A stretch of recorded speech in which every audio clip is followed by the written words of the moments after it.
मुख्यमंत्री एकनाथ शिंदे बोलतात। आपत्ती व्यवस्थापन विभागाची एक महत्त्वाची बैठक पार पडली, नेमकं काय बैठकीमध्ये? राज्याच्या आपत्ती व्यवस्थापनाची बैठक आज होती, अतिशय महत्त्वाची बैठक। त्यामध्ये army, navy, air force, coast guard, NDRF, SDRF, दोन्ही आमचे उपमुख्यमंत्री, संबंधित मंत्री, सर्व विभागाचे अधिकारी, विभागीय आयुक्त, जिल्हाधिकारी सगळे होते। आणि या बैठकीमध्ये आपत्ती व्यवस्थापन, मान्सूनपूर्व जी काही काळजी घ्यायची त्या सर्व डिपार्टमेंटच्या संदर्भात चर्चा झाली। मग होर्डिंग असतील, त्यामध्ये लँडस्लायडिंग एरिया असेल, दरडग्रस्त जे काही मागच्या वेळेस ज्या दुर्घटना घडल्या त्या घडू नयेत, किंबहुना मुंबईमधल्या ज्या काही वस्त्या आहेत लँडस्लाईड होऊ शकते त्यांची पर्यायी व्यवस्था करणे, या सगळ्याच बाबतीमध्ये म्हणजे एकंदरीत राज्य व्यवस्थापन, SDRF आहे, या सर्वांनी एक टीम म्हणून काम करावं आणि झिरो कॅज्युअल्टी मिशन म्हणजे जीवितहानी होऊ नये, मालमत्तेचे नुकसान होऊ नये यासाठी सर्व विभागाच्या सूचना, त्यांनी केलेली तयारी याचा सर्व आढावा त्याच्यामध्ये घेण्यात आलेला आहे। जे पावसाळ्यामध्ये ज्या गावांचा संपर्क तुटतो त्या गावामध्ये औषध, त्याच्यामध्ये त्यांना जो काही पुरेसा अन्नधान्याचा साठा, या सगळ्यावर चर्चा झाली। त्याचबरोबर कर्नाटक, तेलंगणा, मध्य प्रदेश म्हणजे तिकडून देखील जे पाणी येतं त्या संदर्भात देखील कोऑर्डिनेशन आणि कम्युनिकेशन ठेवण्यासंदर्भात चर्चा झाली। IMDचे अधिकारी होते।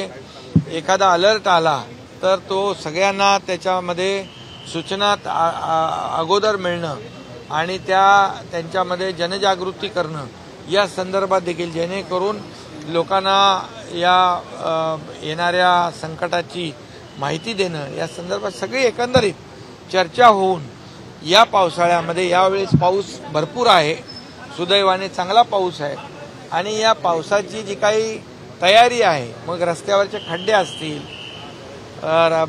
जे काही दरडग्रस्त भाग आहे त्यांना सुरक्षित स्थळी हलवणं असेल, धोकादायक इमारतीमधले लोक सुरक्षित स्थळी हलवणं असेल, या सगळ्यावर चर्चा झाली।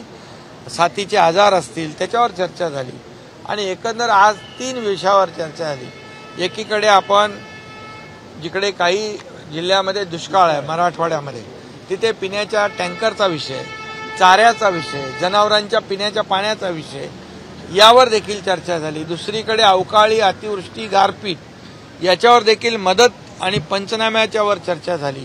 आणि तिसरा जो आता पाऊस येणार आहे, म्हणजे एकंदरीत 3 संकटांना आपण सामोरं जातोय आणि त्याच्यावर पूर्णपणे या महाराष्ट्रातल्या जनतेला सरकार म्हणून तो काही त्रास होऊ नये, तोशीस लागू नये, त्यांच्या जीविताचं, मालमत्तेचं नुकसान होऊ नये यासाठी पूर्णपणे रेल्वे असेल या संदर्भात देखील रेल्वेच्या लोकांनी केलेलं काम, एअरपोर्ट अथॉरिटीने केलेलं काम या ठिकाणी, आणि air force, army, navy, coast guard यांनी देखील पूर्ण त्यांची टीम सज्ज आहे कुठल्याही संकटाला तोंड देण्यासाठी, हे देखील या ठिकाणी सांगितलं।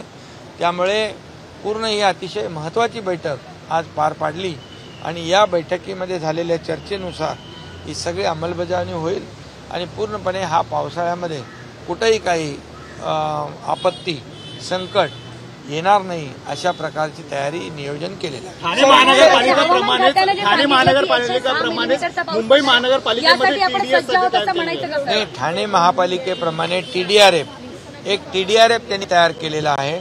तर TDRFच्या धर्तीवर इतर महापालिकांनी देखील आपलं जर एक दल तयार केलं रेस्क्यू ऑपरेशनचं, तर NDRF आणि SDRF येईपर्यंत लोकांचा जीव वाचवण्यासाठी, तात्काळ त्यांना मदत देण्यासाठी जी व्यवस्था लागते ती त्या व्यवस्थेतून त्यांना फायदा होऊ शकतो। त्याचबरोबर मंत्री महोदयांनी देखील सूचना दिली की गावातली जी लोक आहेत त्यांना देखील जे पट्टीचे पोहणारे आहेत, स्विमर आहेत, त्यामध्ये त्यांना ट्रेनिंग देणं आणि तात्काळ आपत्ती जेव्हा येते त्यावेळेस तात्काळ रेस्क्यू ऑपरेशनला त्यांना पुढे जाता येईल यासाठी देखील यावर देखील चर्चा झाली। SDRFच्या टीम आपल्या वाढवणं त्यावर देखील चर्चा झाली। एकंदरीत चर्चा चांगली झाली, नियोजन चांगलं होईल। सर, कोस्टल रोडची पाहणी तुम्ही आता करताय, कोस्टल रोडची पाहणी केली जाते तुमच्या माध्यमातून। कोस्टलच्या बाबतीमध्ये मी काल माहिती घेतली, महापालिका आयुक्तांशी बोललो। ग्राउटिंगमध्ये काही लिकेज आहेत, ग्राउटिंगमध्ये मेन मूळ ढाच्यामध्ये नाही, मूळ स्ट्रक्चरमध्ये नाही, तर ग्राउटिंगमध्ये त्याच्यामुळे लिकेज झालंय। तर तिथे महापालिका अधिकारी काल अमित सैनी स्वतः गेले होते, LNTची टीम गेली होती।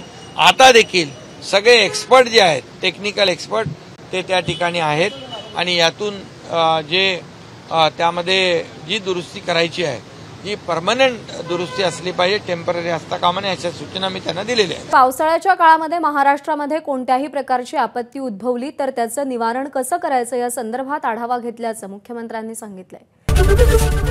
ABP माझा, उघडा डोळे बघा नीट।